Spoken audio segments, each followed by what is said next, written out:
Are we there yet? Scientists have been talking about sending astronauts to Mars for what seems like forever. However, the closest the United States has gotten is to send a series of rovers to Mars. Between 1969 and 1972, the United States sent astronauts on 6 round trips to Earth's nearest neighbor, the Moon. With that accomplished, Mars was the obvious next stop in our solar system. But when are we going to actually go there? What's the holdup? It turns out that traveling to Mars presents challenges that astronauts have never had to face. For starters, Mars is much, much farther away than the Moon, more than 500 times farther away on average. Getting to Mars in one piece and staying alive there won't be easy. In fact, it will be the greatest technological feat humans have ever accomplished. But here's the good news. The talk about a Mars mission is finally getting serious. Many people would love to make that trip. Maybe you're one of them. Let's find out what you're up against. You're going to need a bigger rocket. So just how long is this trip to Mars that you want to take? Well, the red planet, so called because of reddish iron-rich minerals in its soil, is never closer than about 55 million kilometers, 34 million miles from Earth. The average distance is about 240 million kilometers, 140 million miles. A Mars mission would take 7 to 9 months each way. Add to that whatever amount of time you plan to spend on the planet's surface.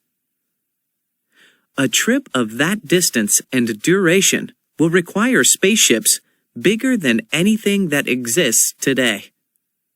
The National Aeronautics and Space Administration, NASA, the U.S. space agency, is hard at work building an enormous rocket called the Space Launch System, SLS.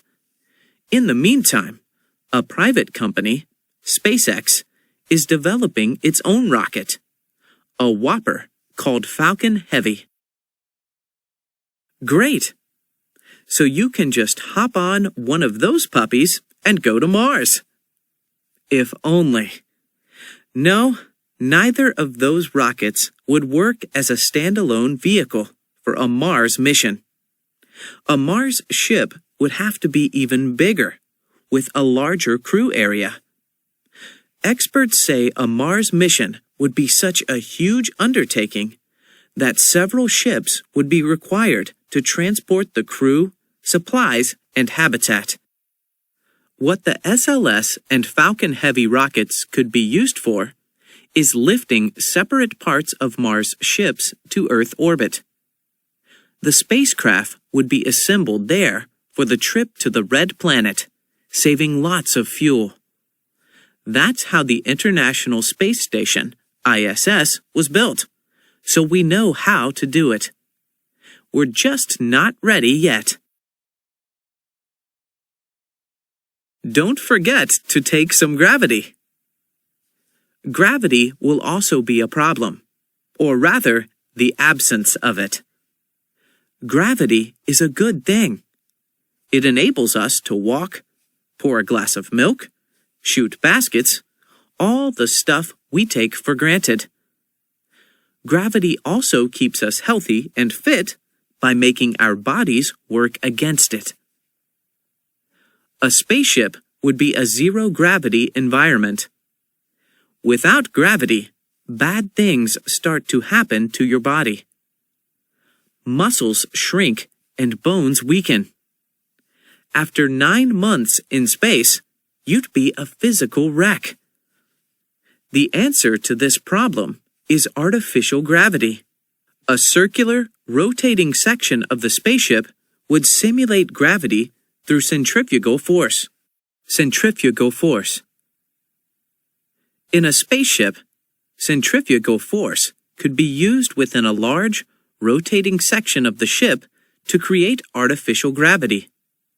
Astronauts on the inside surface of this circular area would be constantly moving around the center of rotation. They could walk around on the surface as though they were being pulled downward by gravity. Cosmic radiation is bad. In space, electrically charged particles whiz around by the gazillion, coming from both the sun and interstellar space. Down here, we're safe from all that dangerous radiation because Earth is surrounded by a magnetic field that pushes the particles away. A Mars ship, however, would be continuously bombarded. Engineers are studying ways of protecting astronauts from radiation on long space journeys. One idea is to surround the crew areas with a tank of water to absorb incoming particles. However, water is heavy, and it would greatly increase the mass of the ship. Increased mass means higher fuel usage. A better solution might be to design a spaceship with its own magnetic shield, making it a sort of mini Earth. Researchers around the world are busy trying to design such a system. So, engineers, to your workstations. But we just dusted yesterday. When you finally arrive at Mars, what awaits you on the surface? Let's just say life on the red planet will be no picnic. First of all, because Mars has no protective magnetic field, the radiation problem for astronauts will continue. You simply won't be able to get away from that pesky radiation unless you go underground. Any habitat constructed on the planet's surface will have to be as heavily shielded as the spaceship. That's not all. Mars is a barren planet covered with dust, dirt, and rocks. Violent, towering dust storms often roar across its surface. That dust will pose a threat to both you and your equipment. What's there to eat on Mars? Nothing. But hey, there's water. To put it bluntly, Mars is not good farmland. So what are voyagers to the red planet going to eat? Well, if you're going to stay a short while and then return to Earth, you can take your food with you. That's what NASA plans for its first Mars missions. On the other hand, let's say you plan to settle down and call Mars home. What then? Your best bet would be to grow crop plants in a hydroponic solution. That would require lots of water. Here's where Mars can lend a helping hand. The planet seems to have plenty of water, both at the poles, frozen as ice, and deep underground. There's enough water for drinking, indoor farming, and other uses. Maybe some of it could be used to wet down that dust. Hydroponic farming. During grocery shopping, your parents may have bought produce labeled hydroponically grown. In hydroponic farming, crop plants are grown in large tanks of water to which various nutrients have been added. The most common crop plants grown hydroponically here on Earth are lettuce, tomatoes, peppers, and cucumbers. A Mars colony would undoubtedly grow many other kinds of crops in this way. Are you still here? A big problem can arise when people are confined together for a long time. Being that close to other people for such a long time can result in, shall we say, tension. People often end up arguing or fighting with one another. Annoying attitudes and personality traits, usually shrugged off in normal circumstances, become magnified in an enclosed environment over a long period. The result can be severe conflicts. To avoid personality clashes, would-be Mars voyagers would have to be carefully screened for compatibility. There would be no guarantee of friendly relations, of course. In the 1990s, 8 carefully selected people, 4 men and 4 women, were locked for 2 years in an artificial environment in Arizona. That experiment, called Biosphere 2, was actually designed to mimic life on Mars. By the end of the 2 years, the volunteers were barely on speaking terms. What's all this going to cost? The short answer to this question is plenty. The long answer is that it depends on what kind of Mars mission you're planning. The estimated costs for a round trip to Mars with a stay on the surface, weeks or months, have ranged up to $500 billion. That's billion with a B. The high price tag is one of the reasons a Mars mission has not yet been undertaken. When a mission to the Red Planet finally becomes a reality, it will probably be a team effort of the United States and several other nations. A private company, Mars One, based in the Netherlands, has its own ideas.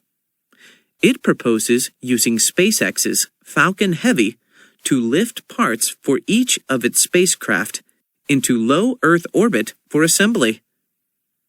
Mars One claims it can carry out a mission to the Red Planet for $6 billion. That's not exactly small change, but compared to $500 billion, it's a bargain. Mars or bust? Could be both, actually. Okay, so things are shaping up for a trip to Mars. What's the expected schedule?